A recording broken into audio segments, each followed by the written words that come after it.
Muy buenas tardes, estimado público que se encuentra conectado desde las diferentes regiones del Perú. Les damos la bienvenida hoy miércoles 5 de marzo, aperturando este mes, a una nueva jornada del ciclo de conferencias Miércoles de Gestión Pública, espacio que tiene como objetivo el análisis, reflexión y actualización de conocimientos, además de compartir experiencias prácticas en diferentes temas relacionados con las temáticas aplicadas en la gestión pública. Mi nombre es Jimmy Torres y el día de hoy presentaremos el tema Consideraciones generales acerca del procedimiento administrativo sancionador. El procedimiento administrativo sancionador es un instrumento fundamental para garantizar la legalidad y el debido proceso en la imposición de sanciones por parte de la administración pública. En el marco de la legislación peruana, este procedimiento debe observar principios esenciales como la tipicidad, el debido procedimiento y la racionalidad, asegurando que las decisiones sancionadoras sean legítimas y proporcionales. Esta conferencia, en ese marco, abordará las consideraciones generales sobre su desarrollo, normativa aplicable y criterios jurisprudenciales relevantes.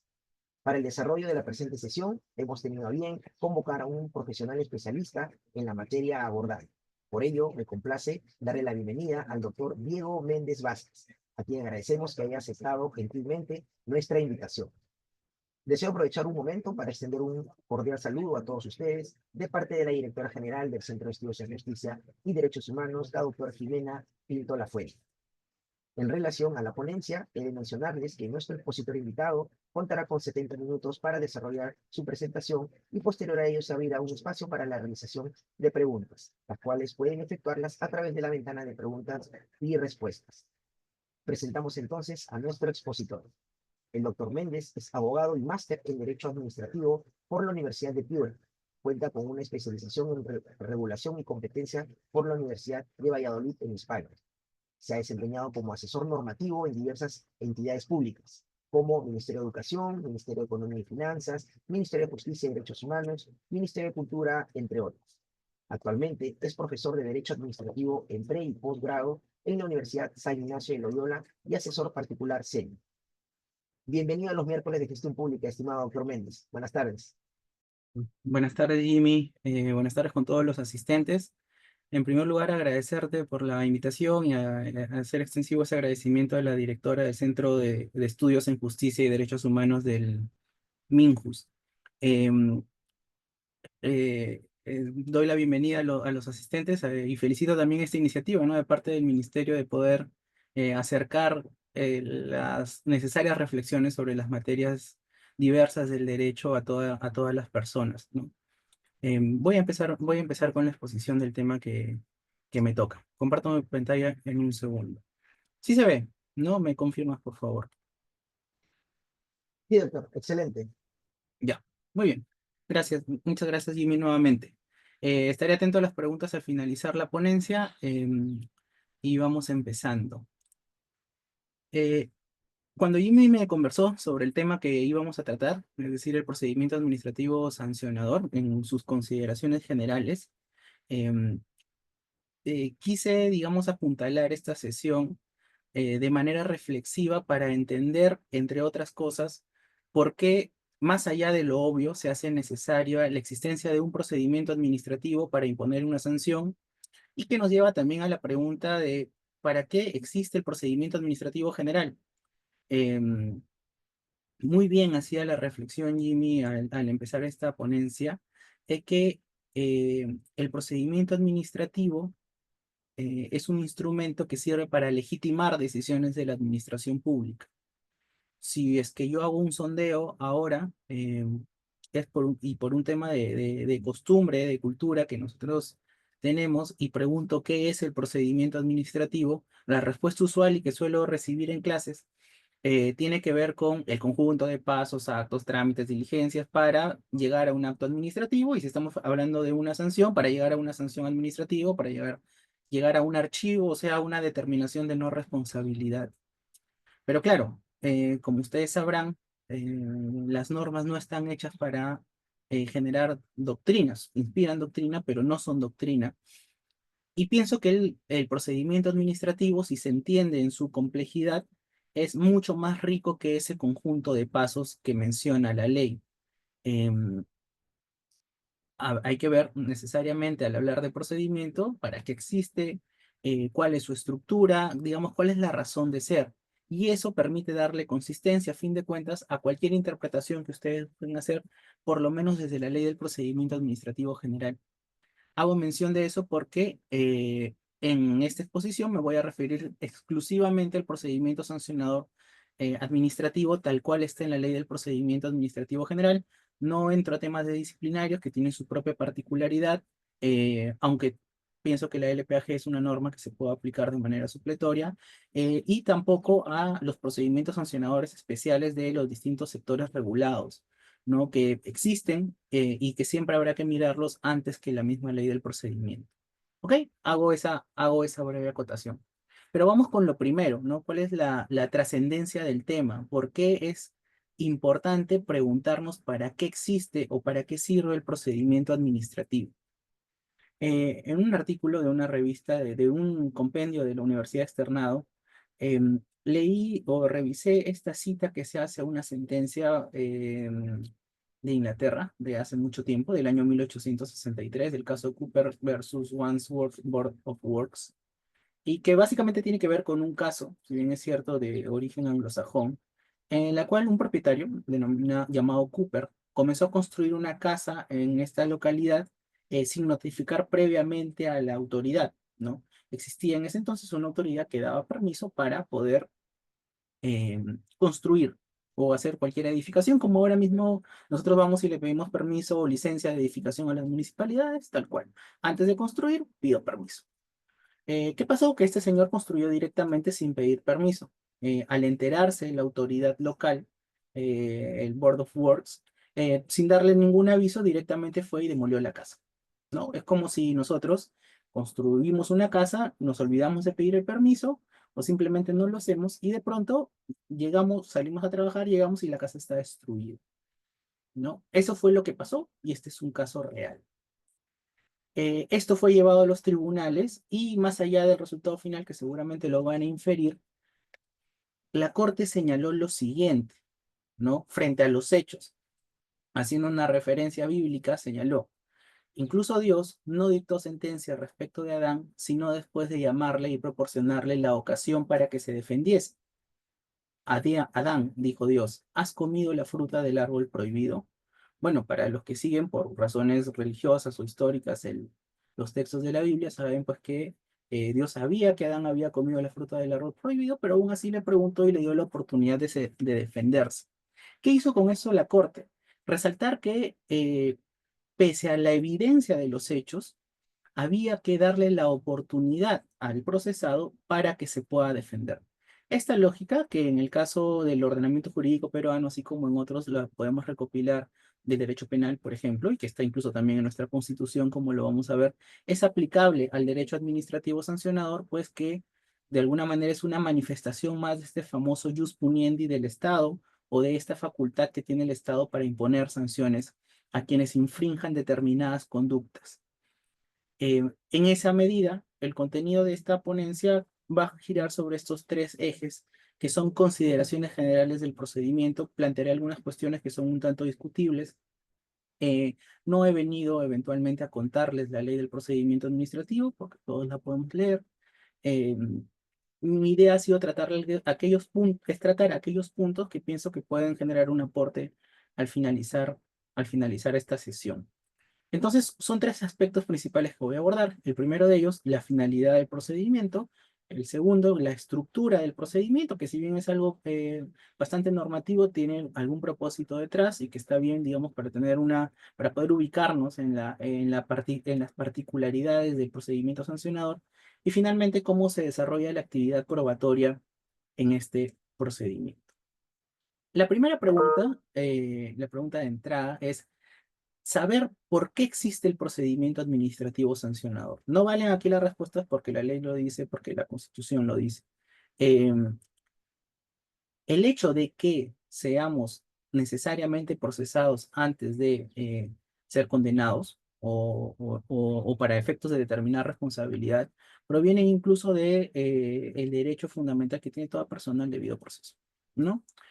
Pero más allá de eso, y esto raya con lo que les decía al inicio, ¿no? De que el procedimiento administrativo, a partir de ello, no puede entenderse solamente como un conjunto de pasos que se van a seguir antes de emitir una decisión final, sino darnos cuenta que así como el proceso judicial tiene su relevancia, digamos, al momento, por ejemplo, de imponer una pena privativa de la libertad, el procedimiento administrativo sancionador y en general el procedimiento administrativo no es una institución menor, es un instrumento también de interés público.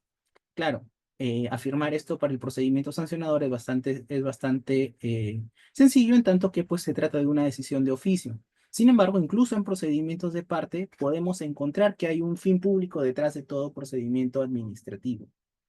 Eh, ¿Por qué se dice que sirve al interés público? El procedimiento en general. La respuesta nos la dio Jimmy al inicio. El procedimiento administrativo sirve porque ayuda a legitimar las decisiones de la administración y hacerlas proporcionales. Es decir, el procedimiento administrativo termina siendo, además de ese conjunto de pasos, o termina representando ese espacio de reflexión que tiene la administración pública, en primer lugar, para ver si es que se encuentra legitimada o habilitada legalmente para imponer determinada consecuencia jurídica, llamado acto administrativo, y por otro lado, evidenciar de los hechos o asumir de los hechos o interpretar a partir de los hechos cuál debe ser la sanción proporcional. A mí me gusta entender que el procedimiento administrativo tiene una doble finalidad, una doble utilidad, ¿no? En mis clases les suelo llamar doble finalidad. Un fin externo, en el sentido de lo externo de la administración, en tanto que, en primer lugar, el procedimiento es una garantía para el administrado, en el caso del procedimiento administrativo sancionador, que le permite ejercer el derecho a la defensa. Imagínense si no existiera procedimiento, cuando se defiende el administrado, ¿no? Han visto el caso que les puse al inicio. Pero por otro lado también tiene una razón interna de la administración, en tanto que, como les decía, es ese espacio que le ayuda a la administración, en primer lugar, a ver si los hechos calzan con el supuesto de hecho y si ocurre eso, aplicar una consecuencia jurídica proporcional, ¿no? Entonces, ¿quiénes se benefician del procedimiento? La administración y los administrados, ¿no? Esta lógica aplica tanto si estamos frente a un procedimiento de oficio sancionador que tiene la posibilidad de que se imponga un acto de gravamen, un acto negativo al administrado, o también si estamos frente a un procedimiento de parte. Y por otro lado, también precisar, hacer una precisión que el procedimiento administrativo sancionador no forma o no integra, no tiene dentro de sí a la fiscalización administrativa.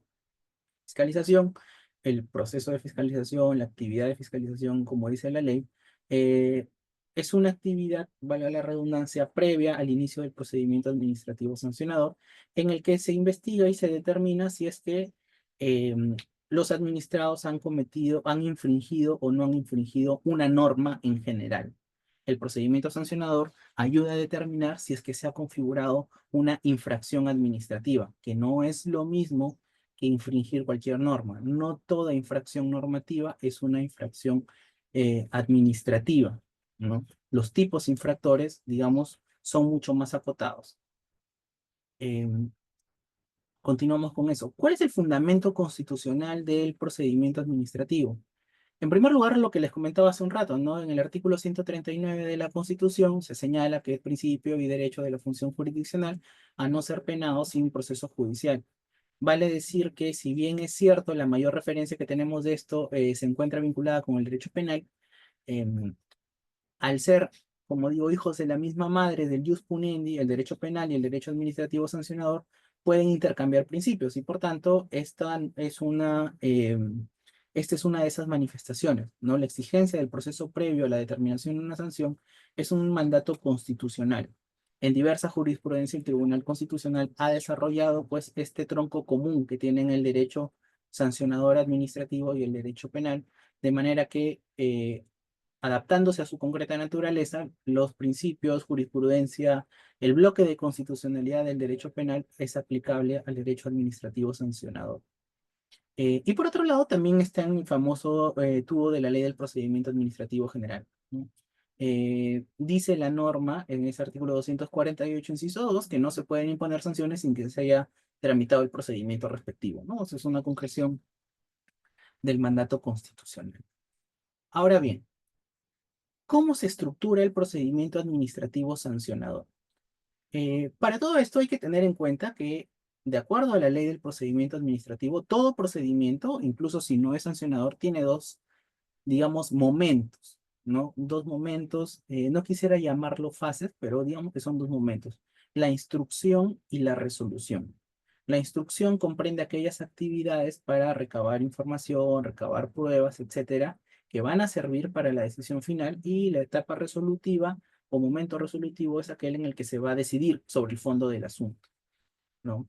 ¿Cuál es la particularidad del procedimiento administrativo sancionador? Como vamos a ver más adelante, que obligatoriamente esta fase de instrucción y esta fase de resolución eh, están a cargo de dos autoridades distintas, ¿no? Están a cargo de dos autoridades distintas. O sea, jerárquicamente u orgánicamente, mejor dicho, estamos frente a dos cajas del organigrama de la entidad que son o deberían ser distintas, ¿no? Vamos a comentar sobre eso más adelante porque hay casos en los que no se respeta. Si queremos tener un esquema básico del procedimiento sancionador de acuerdo a lo que dice la ley del procedimiento administrativo general, tenemos un inicio con la imputación de cargos, o sea, donde se le dice al administrado, mira, de acuerdo con estos hechos, te puedo poner estas sanciones, defiéndete, ¿no? Por si acaso te estoy iniciando un procedimiento. Frente a eso, el administrado presenta unos descargos, eh, la entidad analiza esos descargos, realiza actividad probatoria de oficio, y esa autoridad instructora saca un informe final donde emite una opinión acerca de las circunstancias y propone si es que se sanciona y por cuánto, y finalmente, o si se archiva, ¿no? Ese informe se notifica al administrado nuevamente para que presente sus descargos, y con esos descargos la autoridad que resuelve termina decidiendo si es que castiga o no al administrado en cuestión. Esa es la estructura básica que está en la ley del procedimiento administrativo general. Ahora, ¿qué peculiaridades tiene el procedimiento sancionador en la LPAG, y cómo esto es una muestra o una garantía de imparcialidad? A ver, la ley del procedimiento administrativo regula, pienso, dos tipos de imparcialidad para garantizar que la decisión final sea lo más objetiva posible, en el sentido de no estar influida por aspectos externos. En primer lugar, la famosa separación orgánica que les decía, es decir, es una oficina la que instruye y otra oficina la que sanciona, o al menos debería ser así. ¿Por qué digo que debería ser así? Porque esto asegura, como les dije, una imparcialidad. Y por otro lado, también digo que debería ser así porque no siempre ocurre, ¿no? Y esto en dos niveles. En primer lugar, perdón por el ambiental que está pasando un helicóptero. ¿Y esto por qué no ocurre? Porque hay leyes especiales que se aplican con prioridad frente a la ley del procedimiento administrativo general, que no separan, no hacen esta separación, y una misma oficina es la que instruye a través de un funcionario al interior de ella, y luego el jefe de la oficina es el que termina sancionando. ¿Ven? Frente a esto, digamos, habría que evaluar si es que esto atenta contra el derecho a la imparcialidad que puede tener el administrado en las decisiones que le conciernen, ¿no? Pero por otro lado, también pasa que algunas entidades con normas de carácter reglamentario, que no es lo mismo que una ley especial, eh, terminan generando esta figura de, mira, no voy a hacer una separación orgánica, sino que lo que voy a hacer es una separación simplemente funcional, le llaman. Es decir, al interior de mi oficina, una persona va a sancionar, va a instruir, y otra persona va a sancionar. Una investiga, otra sanciona. Esto ha sido bastante cuestionado. Lo vemos, por ejemplo, en los supuestos regulados por leyes especiales en el caso del INDECOP, donde tienen un órgano sancionador que son las comisiones de protección de defensa del consumidor, pero el órgano que instruye los procedimientos, que es la Secretaría Técnica, está al interior de la comisión, ¿no? Esto ha sido cuestionado en distintos foros.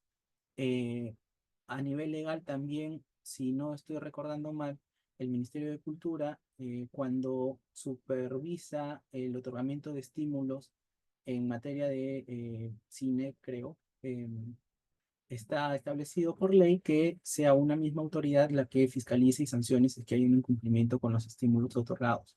No, pero son supuestos previstos por leyes especiales. Ahí es discutible, ¿no? Ver si es que el hecho de que no se respete esa separación orgánica sea o no cuestionable. Pero si se trata de una norma reglamentaria en la que obligatoriamente, salvo que tu ley especial diga algo distinto, tienes que mirar la ley del procedimiento administrativo general, pues esta es gravemente, evidentemente incorrecto el no hacer esta separación. Eh, y por otro lado, también la ley tiene un régimen de abstenciones que lo que busca es garantizar la imparcialidad subjetiva de los funcionarios, del funcionario que va a decidir.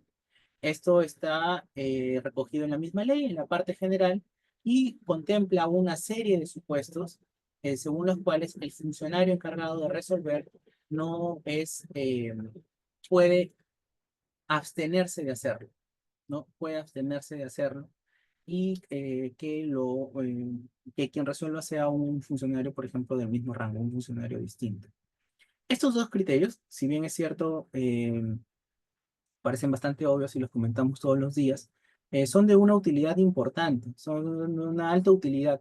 Eh, Recuerdo hace algún tiempo, cuando estaba en el Ministerio de Justicia, me asignaron yo trabajaba en la Dirección General de Desarrollo Normativo, y llegó una consulta de la SUNAFIL, en la que un trabajador 728 de una intendencia de la SUNAFIL, o sea, de la misma SUNAFIL, terminó denunciando a la SUNAFIL por infracción de la normativa del régimen laboral de la actividad privada del 728, ¿no?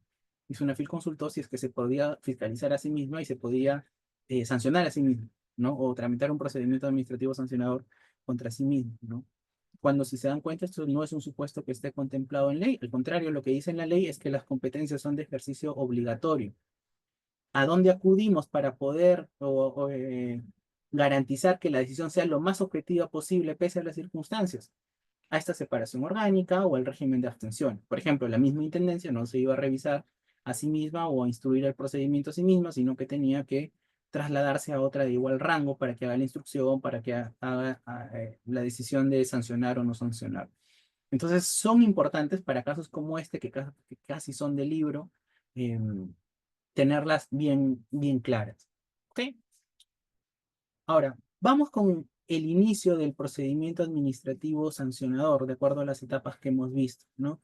El inicio se da a través de un acto administrativo de trámite, que es la famosa imputación de cargos, que es un documento en el que como ya les había comentado, en el que me dicen, mira, he detectado estos hechos, estas son las posibles consecuencias, te puedo sancionar con esto, defiende. Ahora, hay que tener algo en cuenta, que em, por mandato legal, el procedimiento sancionador se inicia siempre de oficio. Es decir, es decisión de la autoridad administrativa el iniciar el procedimiento sancionador. ¿Y por qué hago esta precisión? Porque hay supuestos en los que se piensa que porque se impone una denuncia, por ejemplo, un administrado denuncia a, no sé, a una universidad porque ha cometido una infracción contra la ley universitaria. Esa denuncia no inicia el posible procedimiento sancionador que la SUNEDU va a iniciar, sino que informa a la SUNEDU, y la SUNEDU, en virtud de eso, decide si es que inicia o no el procedimiento administrativo sancionador. Entonces, tengamos en cuenta, tengamos en claro eso, el denunciante no es, digamos, no es el que inicia el procedimiento, sino el que informa a la administración, y la administración va a terminar delimitando finalmente si es que esto comienza o no. Hace algún tiempo en el Indecopi, por ejemplo, esto no estaba tan claro. Bueno, ahí han, creo yo, imaginaba una figura llamada procedimiento trilateral sancionador, que yo pienso que no es tan compatible con lo que tenemos en nuestro ordenamiento jurídico. Pero bueno, más allá de esa discusión, lo que a mí me queda claro es que ese procedimiento es sancionador. Sin embargo, en materia de consumidor, lo que ocurría era que el administrado presentaba una denuncia y, en teoría, algunas comisiones interpretaban que eso iniciaba el procedimiento sancionador, mientras que otras decían no, lo que hago es califico la denuncia, traslado, y ese traslado a la empresa que investigada va a ser mi inicio de procedimiento. Había esa discrepancia entre las mismas comisiones hasta hace algunos años, y no es sino hasta el 2021, 2021 me parece, que con la directiva 01 de los procedimientos en materia de consumidor se unificó esto, ¿no? Y más allá de que tú me denuncies, o como a mi proveedor me denuncies, o el Indecopi me decide iniciar un procedimiento sancionador, el punto de inicio lo marca la decisión del Indecopi o de la entidad que corresponda para iniciar el procedimiento. ¿Ok? La ley, asimismo, tiene digamos, una habilitante particular para que la administración, antes de iniciar el procedimiento sancionador, se asegure de que es necesario hacerlo. Esto es una consecuencia, pienso, de una necesidad que no vemos tan o no se tiene tan presente en las distintas legislaciones sancionadoras administrativas en los distintos sectores. Y así como en el derecho penal, el derecho administrativo sancionador debería ser última ratio. O sea, no en todos los casos eh, corresponde iniciar un procedimiento. Al día de hoy, la fiscalización juega un rol muy importante en evaluar el cumplimiento normativo de los administrados y en encauzar aquellas conductas que no, o reencauzar aquellas conductas que no se corresponden con los propósitos de cumplimiento normativo. eh, Dejando pues el sancionador o debiéndose dejar el sancionador como una última ratio en el plano administrativo, ¿no? Y esto se debe traducir pues en que los tipos infractores no sean tan genéricos, sean lo más acotados posibles, por ejemplo, pero también en que la administración efectivamente se asegure de que el sancionador es la última salida frente a los hechos que se tienen presentes. ¿Ok? Entonces, por eso la norma, bajo este afán, les permite a las administraciones llevar a cabo unas diligencias preliminares previas al inicio del procedimiento sancionador. O sea, no forman parte del procedimiento. Ahora, en cuanto a la instrucción, como ese gran momento de inicial de recopilación de pruebas, como dice la misma norma, comprende aquellos actos necesarios para esclarecer sobre la materia sobre la cual se va a decidir. O sea, para ver si se ha cometido una infracción administrativa o no. Y en cualquier caso, siempre deben realizarse actos que aporten valor objetivo al procedimiento, o sea, que le ayuden a cumplir con su finalidad. ¿Cuál es la finalidad del procedimiento? Garantizar la defensa del administrado y, por otro lado, que la administración pública pueda verificar que existe el supuesto de hecho para llevar a cabo su decisión. Esto pues impide que se lleven a cabo actuaciones meramente dilatorias, como se dice. Entonces, la instrucción comprende este conjunto de actividades, ¿no? Yo les mencionaba que no soy tan partícipe de llamar fase o etapa de instrucción, aunque a veces la costumbre gana a la instrucción o a la resolución, porque al menos el procedimiento general de la ley se rige por el principio de unidad de vista. No es como en un proceso judicial que es de carácter preclusivo. ¿Eso qué quiere decir? Yo tengo una primera fase donde solamente voy a recibir pruebas. Si te pasaste este primer mes, en el segundo mes tú ya no me puedes presentar pruebas. ¿Ya? Y si me las presentas, te las voy a declarar improcedentes. Ya, esto no ocurre en el procedimiento administrativo sancionador. Tan es así que incluso los administrados en fase resolutiva pueden aportar medios probatorios o incluso la misma autoridad sancionadora puede pedir aclaraciones o puede pedir actuaciones probatorias complementarias, ¿no? O sea, no hay, al menos en el régimen general, una fecha de corte o un momento de corte para llevar a cabo actos probatorios, básicamente. ¿No? Esto, si bien es cierto, permite que el procedimiento goce de una legitimidad importante porque se da toda la oportunidad y el espacio para que el administrado eh, pruebe sus alegaciones y la administración pruebe el sentido de su decisión. También en ocasiones se generan incentivos perversos para llenar de papeles a la administración. Lo he visto en algunos casos, ¿no? Administrados que de alguna manera u otra se enteran que ese día se está resolviendo su procedimiento y pues llegan con una volquetada de documentos para eh, evitar que la administración resuelva a tiempo, ¿no? Entonces, cosas que pasan, pero lo cierto es que nuestro procedimiento administrativo general y por tanto el sancionador también previsto en la ley del procedimiento administrativo rige por este principio de unidad de vista. Por eso digo que los famosos actos de instrucción que comprenden básicamente los actos probatorios no solamente se realizan en la fase llamada instrucción, sino que incluso también pueden llevarse a cabo muy en el fondo en la fase sancionadora. Luego de ello viene el momento de los descargos o la fase de descargos o la oportunidad que tiene el administrado para ejercer su derecho a la defensa. Para empezar, no nos olvidemos que el punto de partida de esta situación es la famosa presunción de inocencia o presunción de ilicitud en la LPAG, no según la cual, pues, si es que me quieres sancionar, tienes que demostrar que yo soy responsable y culpable. ¿no? Se parte de hecho que no me pueden considerar tanto materialmente o procesalmente como responsable.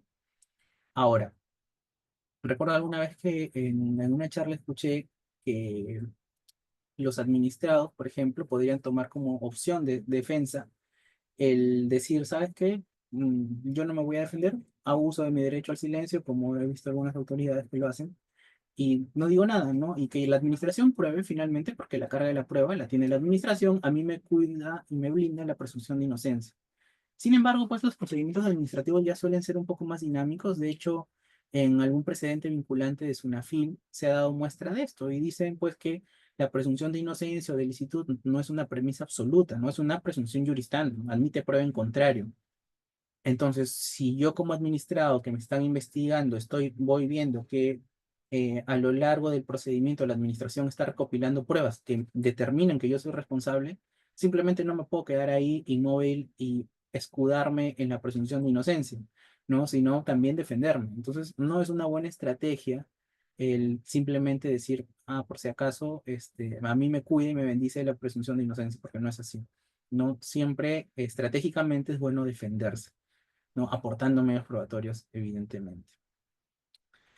Una cuestión discutida y que incluso ha llevado, si no estoy recordando mal, algunos pronunciamientos sobre barreras burocráticas, tiene que ver con este plazo de descargos. No, no barreras burocráticas, perdón, pronunciamientos judiciales, ya que hay entidades, o sea, ¿qué es lo que dice la ley? La ley señala que yo presento descargos después de la imputación de cargos y después del informe final de instrucción. Y se me da un plazo de 5 días. Más de una vez la pregunta que suele venir es, ¿qué pasa si es que presento mis descargos en el día 6, en el día 7? ¿No? O sea, después de vencidos los 5 días.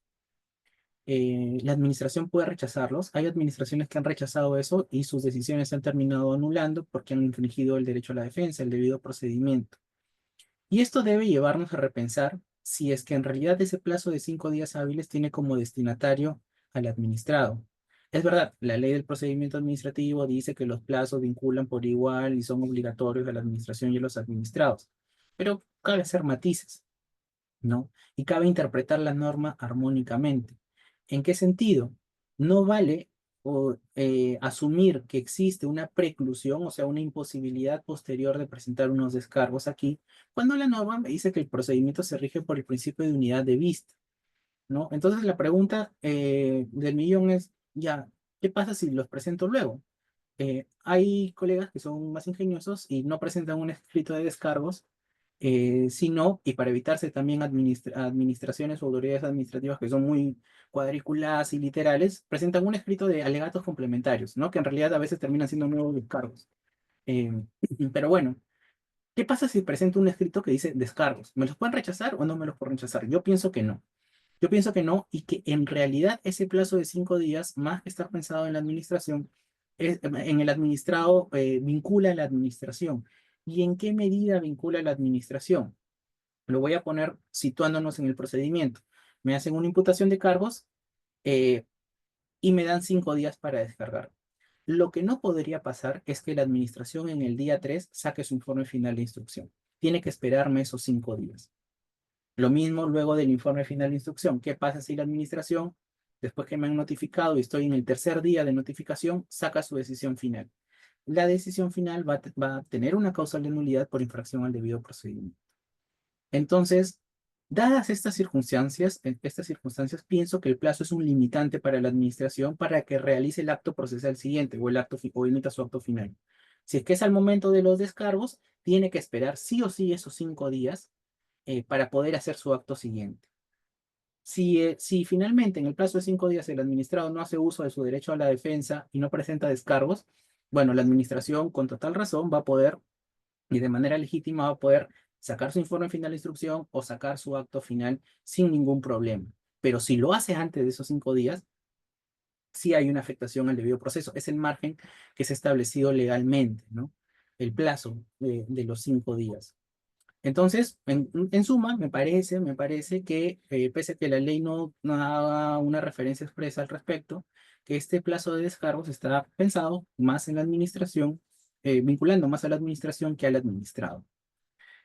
Y como les dije, si es que aún con todo no les resultara satisfactoria esta interpretación, es una postura personal, aunque le he escuchado también en alguna clase del profesor Víctor Vaca.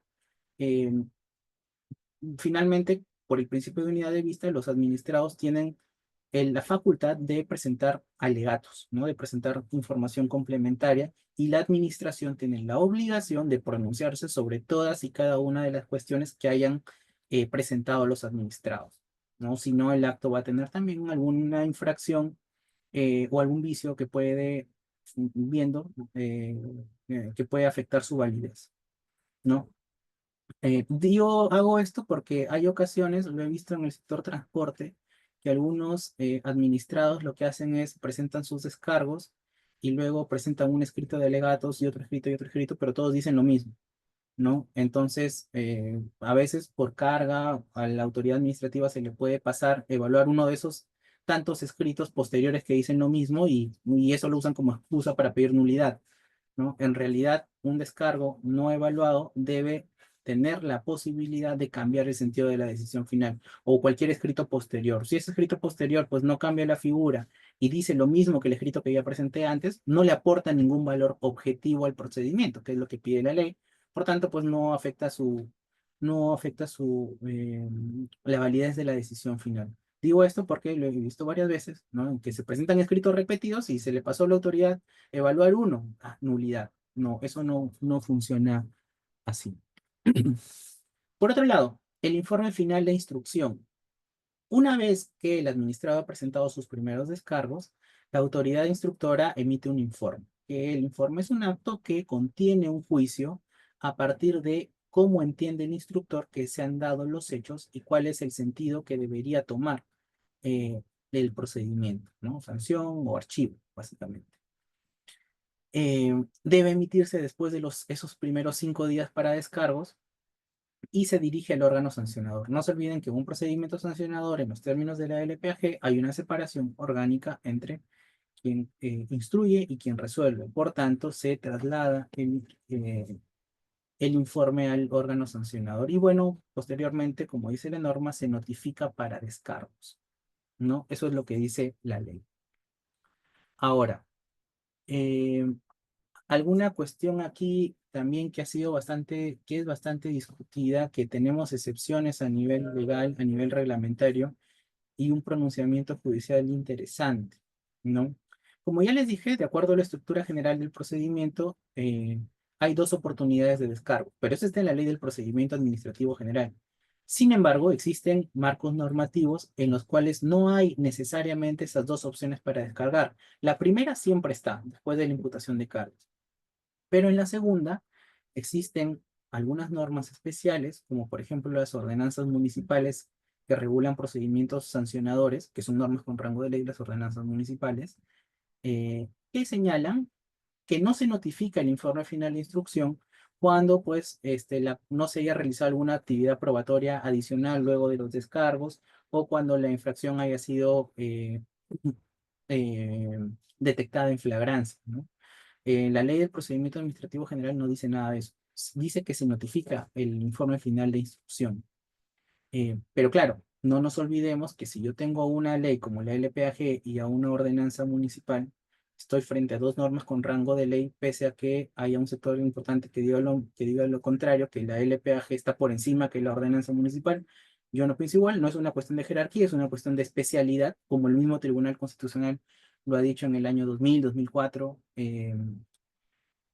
Rige el principio de especialidad, entonces la ordenanza municipal termina siendo una norma especial frente a la ley del procedimiento. Entonces, la evaluación que se hace ahí es, y esto tiene un pronunciamiento judicial de una sala superior, en la que se pidió la nulidad de una sanción porque justamente la ordenanza tenía este tipo de regulación. Solamente se presenta un descargo, nada más el segundo no, porque ha sido en flagrancia. Y lo que dijo la sala me parece con buen criterio es que en realidad lo que ha hecho la ordenanza es aplicar, la municipalidad es aplicar su ley especial, ley, ¿no? Porque es una norma con rango de ley. Y en este caso, por tanto, no podríamos decir que una ordenanza propiamente sea ilegal, o en general, si lo podemos encontrar en otra norma con rango de ley, llámese ley ordinaria, decreto legislativo, etcétera, no podemos hacer evaluar, no, contraviene la LPAG. No, porque es una ley, es ley con ley. Aquí, de acuerdo a la jurisprudencia del TC, a la teoría general del derecho, lo que se aplica es el principio de especialidad. Em, entonces, la ley especial deroga la ley general, básicamente, ¿no? En la aplicación del derecho o en la resolución de antinomias jurídicas. Entonces, ahí, cuando una ley especial tiene una sola etapa de descargos o un solo momento de descargos, no podríamos decir que sea ilegal. Pero sí podríamos mirar si es que eso representa una inconstitucionalidad, ¿no? Al menos no he identificado yo que forme parte del contenido esencial del debido proceso, del derecho constitucional al debido proceso, que tengan que existir de todas maneras dos momentos de descargos. Lo que pide el contenido es que tengas la posibilidad de defenderte, ¿no? Entonces, aparentemente, y esto como conclusión personal académica, el hecho de que algunas leyes especiales solamente tengan un momento de descargos es una cuestión de la famosa libre configuración legislativa, ¿no? Es una cuestión de contenido legal del derecho, no es una cuestión de contenido constitucional esencial. Ahora, como les dije, esta discusión solamente se puede plantear en estos términos si es que estamos frente a dos normas con rango de ley. ¿Ok? Pero, ¿qué ocurre si es que estoy frente a una norma de menor jerarquía y la norma habilitante, la ley especial, no dice nada? Ahí sí hay un problema. Como muestra de ello, quienes ven materia de transportes sabrán que el procedimiento sancionador en materia de transportes tiene un reglamento especial de procedimiento sumarísimo, ¿no? Ese procedimiento sumarísimo hace esta distinción, pero la Ley General de Transporte, que es su norma paraguas, no dice nada sobre que solamente sea un momento de descargos. Por lo tanto, hay que ver la LPAG aquí. Y la LPAG, ya han visto ustedes, tiene dos momentos. Entonces, ese reglamento que al día de hoy se viene aplicando tiene una disposición que es ilegal, ¿no? Es ilegal porque hace una distinción donde la ley no la hace. La LPAG no dice que si es flagrancia o si no se ha realizado una actividad probatoria, el informe final de instrucción no se notifique. No dice eso. Dice que se notifica, nada más. Sin embargo, a nivel reglamentario se ha hecho esa distinción sin tener ningún habilitante legal particular, ¿no? Sobre esa materia. Entonces, insisto, esta discusión que les planteo tiene un único sentido si es que estamos hablando frente a normas de igual rango, no frente a normas de rango distinto, porque ahí no aplica el principio de especialidad, sino aplica el principio de jerarquía. Ahora, el fin o el final del PAS. ¿Cómo termina el procedimiento sancionador? Con un acto administrativo final, o también llamada resolución administrativa, donde se determina si es que se sanciona o se archiva. Y complementariamente a ello se puede imponer una medida correctiva, ¿no? Es decir, una medida que busca restabilizar la situación hasta antes del momento de la infracción. O también puede ocurrir que el procedimiento caduque, ¿no? Diciéndolo en términos bastante genéricos, el procedimiento sancionador tiene un plazo de duración que, según la ley del procedimiento general, es de 9 meses prorrogables hasta 2. Si es que no se llegara a emitir, a notificar una sanción, a notificar una decisión final cumplido ese plazo, lo que la ley dice es que el procedimiento se archiva o termina de pleno derecho y por tanto se tiene que archivar. No, claro, esto no implica que si para el momento en que opera la caducidad, la infracción no ha prescrito, se pueda volver a iniciar un procedimiento sancionador. Pero, en fin, estas son las dos maneras en las cuales puede terminar un procedimiento administrativo sancionador. Eh, Bien, vamos con el último punto de este tema para no saturarlos ni aburrirlos mucho.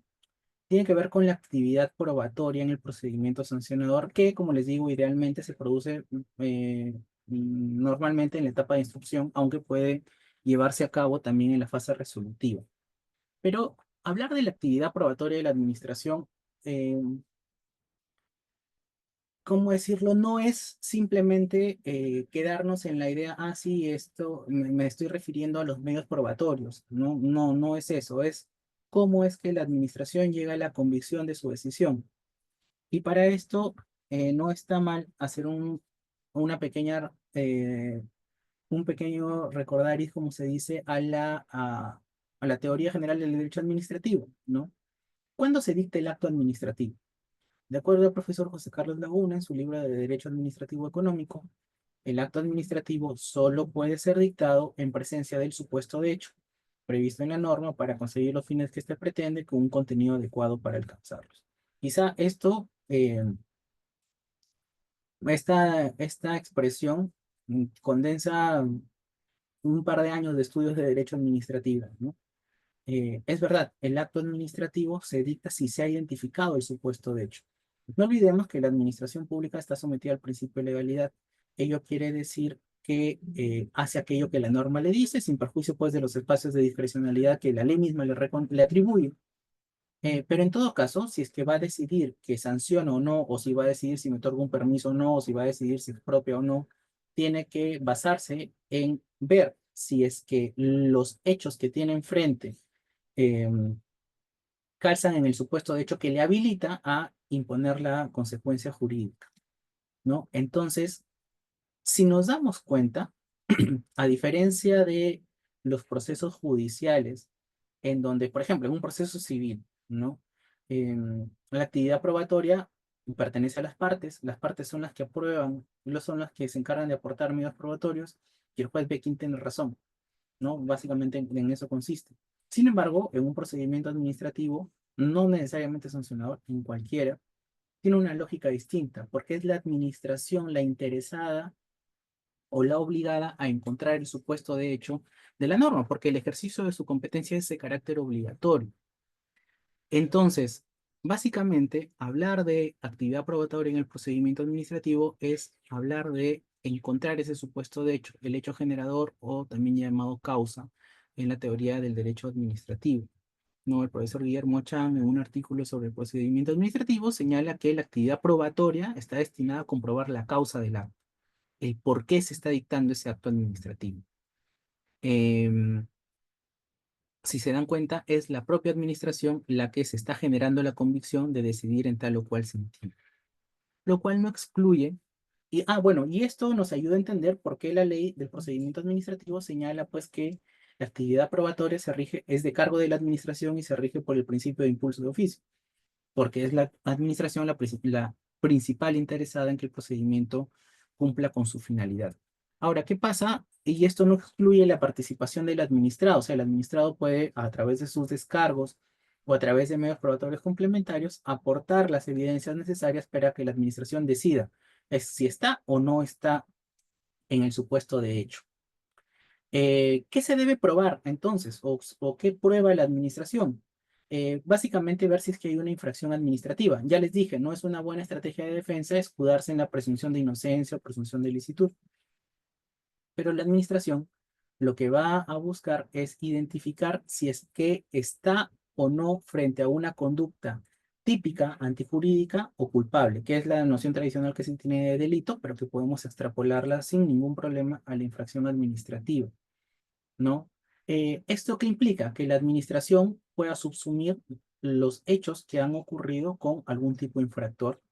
Para esto, evidentemente, y esto nos lleva a hablar del principio de legalidad, ¿no? O sea, la infracción administrativa debe estar establecida previamente a través de una norma con rango de ley o de una norma reglamentaria, si es que hubiera habilitación del legislador hacia la administración para que saque un reglamento estableciendo tipos infractores.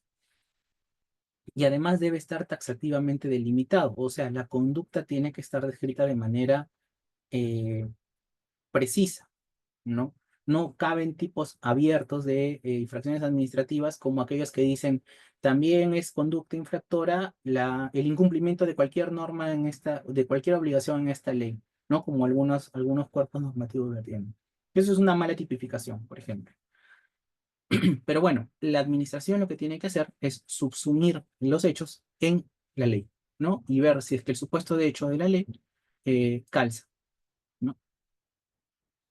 Por otro lado, y esto tiene que ver con la antijuridicidad material, ¿no? Como señala el profesor Manuel Rebollo, no basta simplemente con que la administración pública, el administrado haya incumplido una norma, sino que además esa norma tiene que ser establecida como infracción administrativa, pero además que la conducta haya puesto en riesgo o afectado directamente el régimen sancionador o el régimen sectorial que se está tutelando, ¿no? El bien famoso bien jurídico. Em, Esta es una cuestión que en ordenamientos con una cultura de tipificación no todavía en formación como el nuestro, es difícil de entenderlo en su sentido literal, porque tenemos cláusulas muy abiertas de tipos infractores, en los cuales básicamente entra todo, ¿no? Pero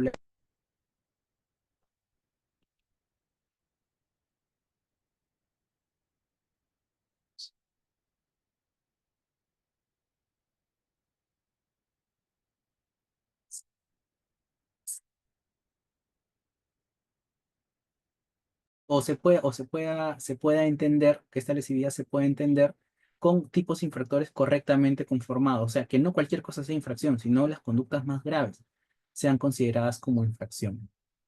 Em, por otro lado, también la conducta se debe poder imputar subjetivamente, ¿no? ¿Esto qué quiere decir? A título de dolo o culpa. Sé que en el ordenamiento jurídico administrativo, en algunos sectores como el ambiental o el de transporte, se señala que la responsabilidad es objetiva. O sea, eh, me vieron cometiendo la conducta y automáticamente me ponen la multa. Eh, bueno, el tribunal, la jurisprudencia del TC ha evolucionado al respecto.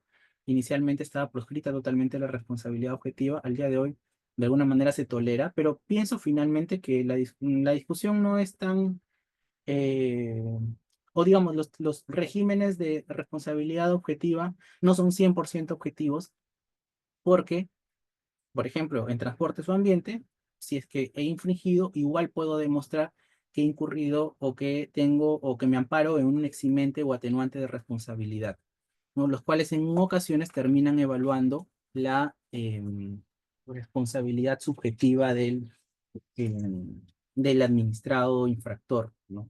Entonces no es que necesariamente se tenga que decir, ah, sí, hay responsabilidad objetiva y automáticamente me pasé la luz roja y me cae multa. No, puedo alegar, oye, por si acaso estaba en una emergencia, lo que fuera.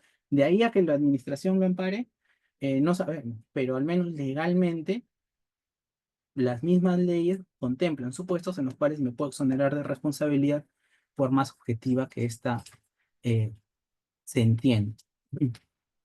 Y finalmente también así como en el derecho penal se emplea o se ha comenzado a emplear ya desde hace algunos años la prueba por indicios, esto se hace o se puede hacer también en el procedimiento administrativo sancionador.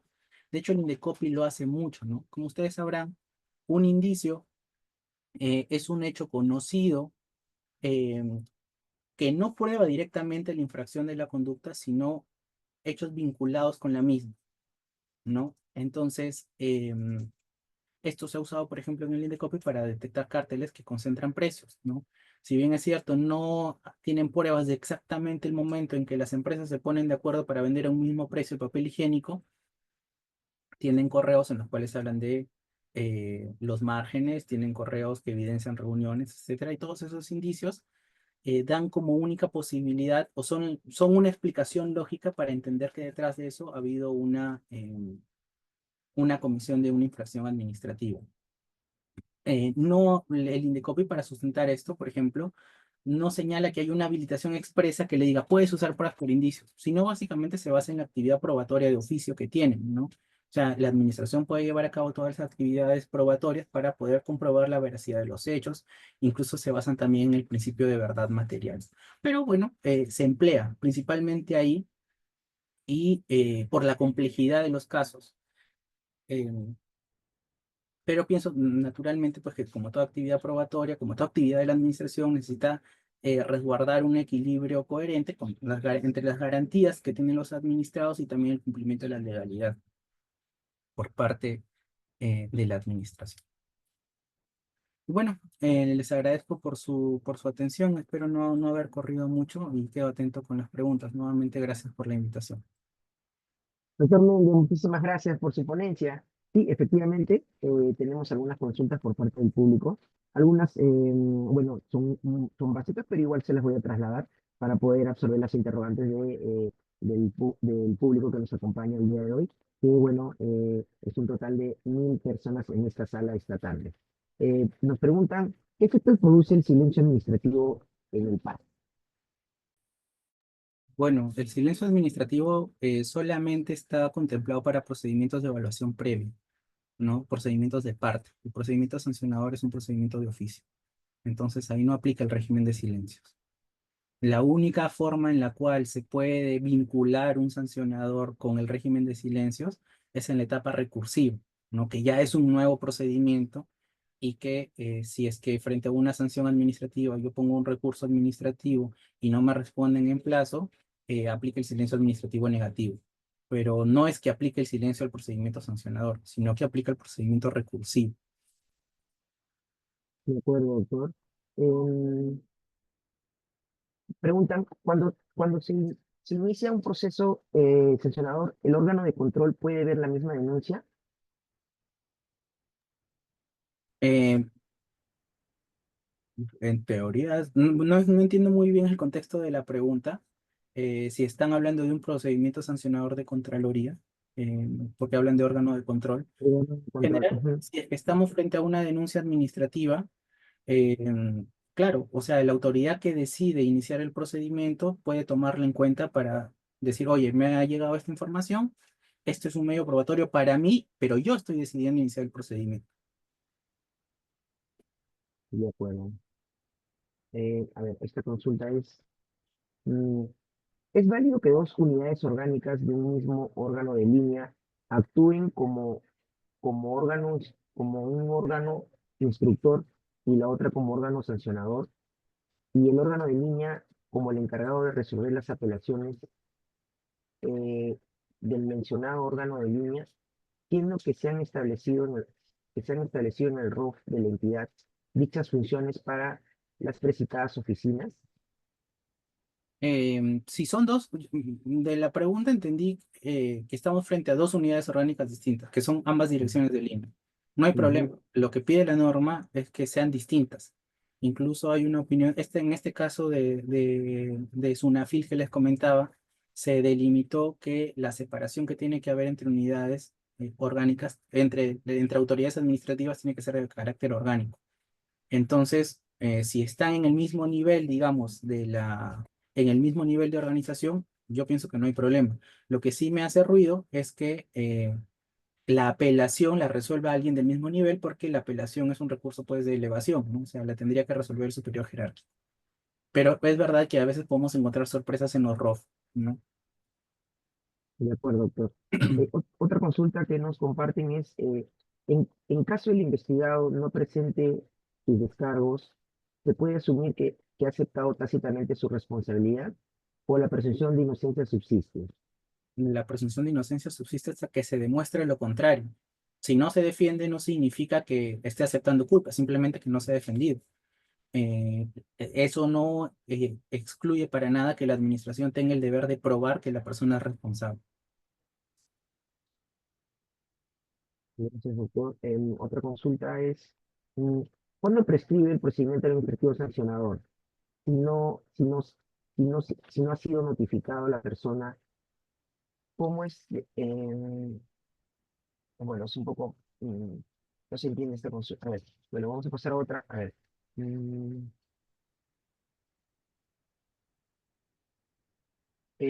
las personas que laboran como locación de servicio también pueden iniciar un procedimiento administrativo sancionador. A ellos no. O sea, sancionador sí de Contraloría, pero no un procedimiento disciplinario. Ahora, hay un caso excepcional de una norma que salió el año pasado en la Delegación de Facultades, no, el anteaño pasado en la Delegación de Facultades, sobre el Sistema Nacional de Gestión de Riesgo de Desastres, en la cual se contempla que la PCM, como titular del sistema, puede sancionar a los profesionales que trabajen ahí, que no necesariamente sean trabajadores, sino que pueden serlo, que da a entender que pueden ser locadores. Esa es una excepción rarísima que me parece que atenta contra la estructura de el fundamento de la potestad disciplinaria, pero existe.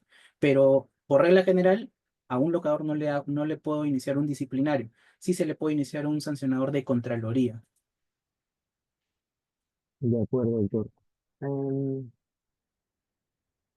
Preguntan, si una ordenanza no puede competir con una ley, entonces, esta puede establecer eh, cosas distintas a la de la ley de procedimiento administrativo general.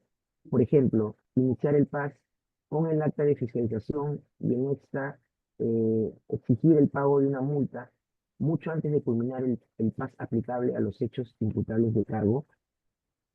Ya, o sea, yo lo que no es un tema de que compitan, lo que yo he dicho es que una ordenanza, en tanto norma con rango de ley, sí puede establecer algo distinto a otra norma con rango de ley. Y esto se basa en el principio de especialidad.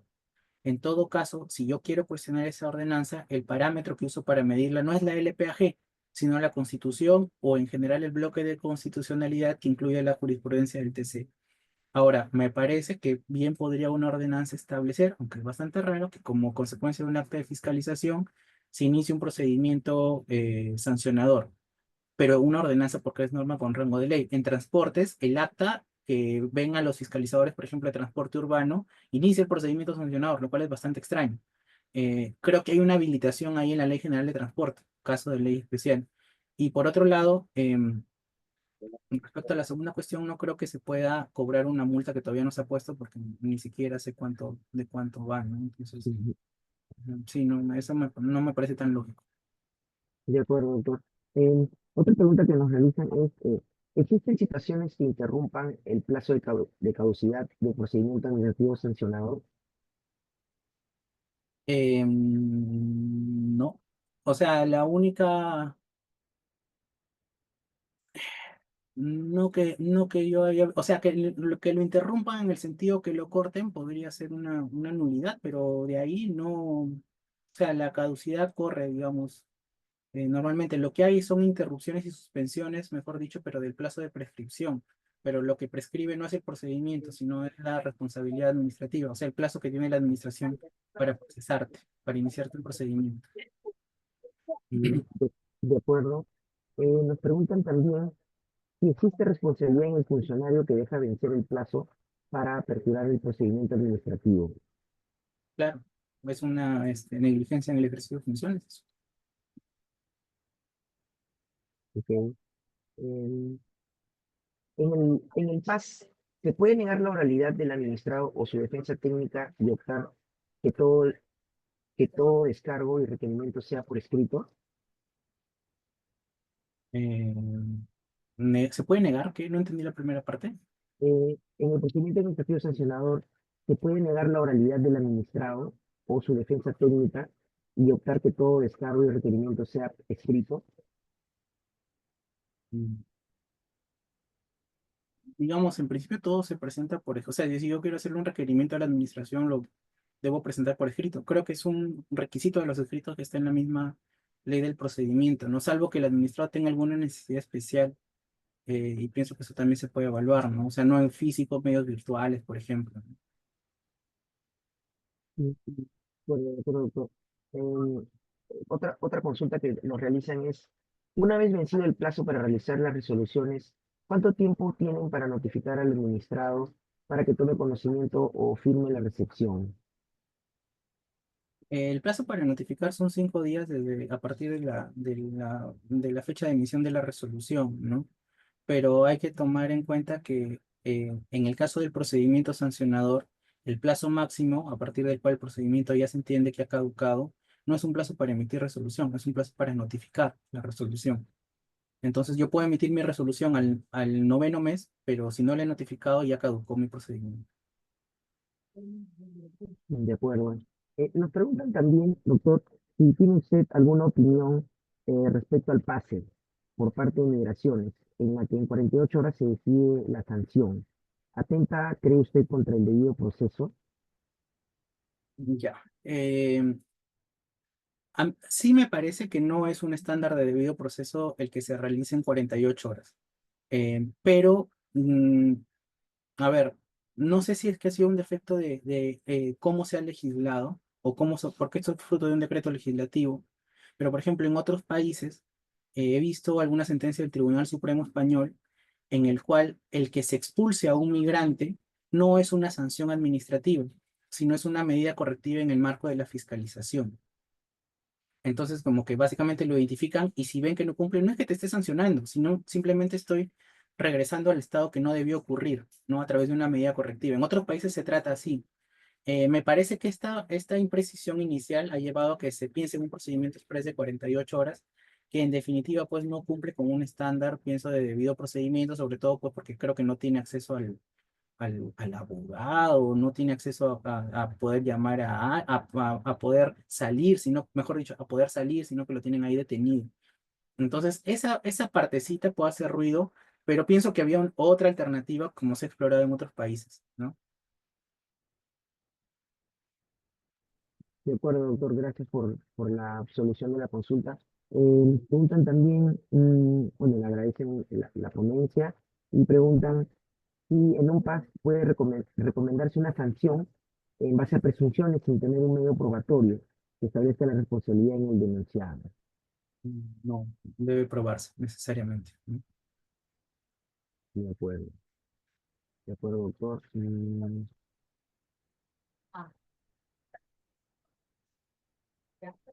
A ver, esta de acá, bueno, esta es sencillo.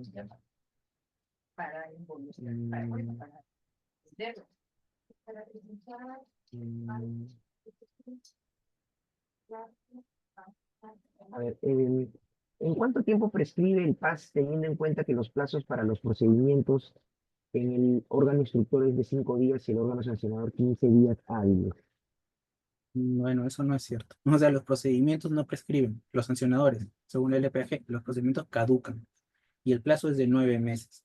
La ley del procedimiento administrativo no tiene plazos intermedios que te diga necesariamente en 5 días dura tu etapa instructora y 15 días tu etapa sancionadora. No tiene eso, ¿no? Tiene un plazo para emisión de informes, pero es general, no desarrollado específicamente para el sancionador. Pero lo que existe ahí es un plazo de caducidad máximo que es de 9 meses, que se puede prorrogar 3 meses más hasta 12, ¿no? Una vez que ocurre eso y no hay notificación de decisión final, el procedimiento se archiva. De acuerdo, de acuerdo. Mm, Bueno, doctor, son algunas de las consultas que nos han compartido nuestros participantes. Quizás nos puede dar una última reflexión final, doctor, respecto al tema, un poco para ya ir cerrando la sesión del día de hoy. Le agradeceríamos bastante. Claro, claro, Jimmy. Voy a dejar de compartir. Ahí, bueno, he puesto mi correo si tuvieran alguna duda o pregunta o material. Encantado de compartir con ustedes, ¿no? Yo nuevamente agradezco al centro y a ti, Jimmy, también por haberme invitado a participar de este espacio. No puedo sino insistir nuevamente en que el procedimiento administrativo en general, más allá de lo sancionador, es un instrumento de interés público, por más que el procedimiento administrativo sea de parte. La administración no decide con base en satisfacer intereses particulares.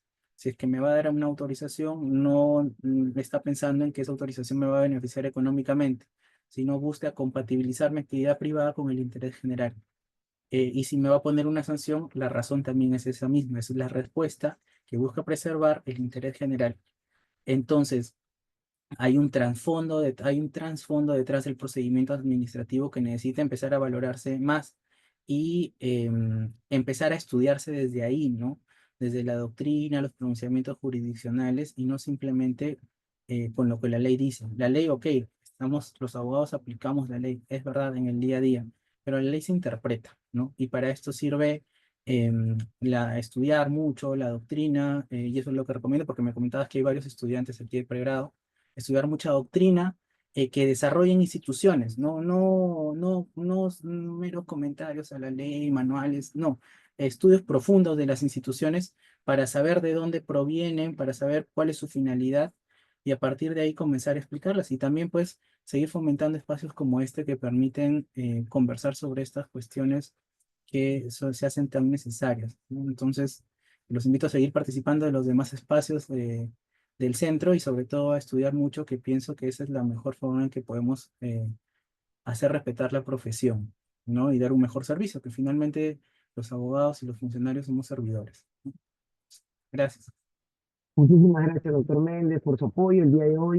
Agradecemos también a las 1000 personas que nos han acompañado durante esta tarde y que, bueno, indicarles que no se preocupen que ya como usted lo mencionó, vamos a replicar el material utilizado por usted el día de hoy y para podérselos extender también a ellos. Muchísimas gracias, doctor. Esperamos que nos podamos reunir en otra ocasión, quizás con un nuevo tema. Y bueno, muchísimas gracias a todos y que tengan muy buenas tardes. Ok, gracias, gracias. Hasta luego. Hasta luego, Olga. Chao, Jimmy, muchas gracias.